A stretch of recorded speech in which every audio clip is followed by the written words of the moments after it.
फक्त floor plan झाला म्हणजे घर बांधायला सुरुवात करता येतं असं तुम्हाला वाटतं का?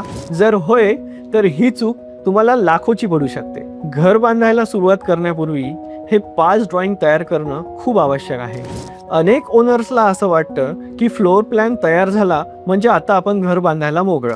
पण प्रत्यक्षात योग्य ड्रॉइंग शिवाय बांधकाम सुरू करणं म्हणजे अर्धवट माहिती घेऊन परीक्षा द्यायला जाण्यासारखं आहे. चला पाहूयात घर बांधायला सुरुवात करण्यापूर्वी कोणते 5 ड्रॉइंग तयार असायला हवेत.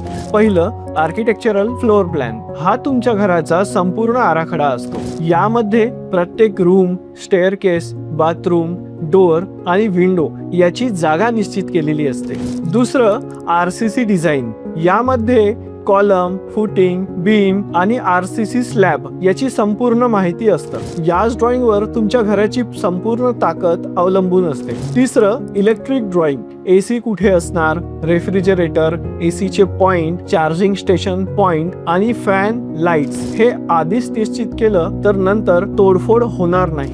चौथं, प्लंबिंग ड्रॉइंग. पाण्याची lines, plumbing, drainage drawing, bathroom, kitchen, washing machine, overhead tank याचं संपूर्ण प्लॅनिंग या ड्रॉइंग मध्ये असतं. पाचवा point, elevation and section. Elevation मुळे घर बाहेरून कसं दिसल हे समजतं आणि एलिव्हेशन हे 3D मध्ये जर आपण आधीच बनवून घेतलं तर आपले सर्व पॉइंट क्लिअर होतात.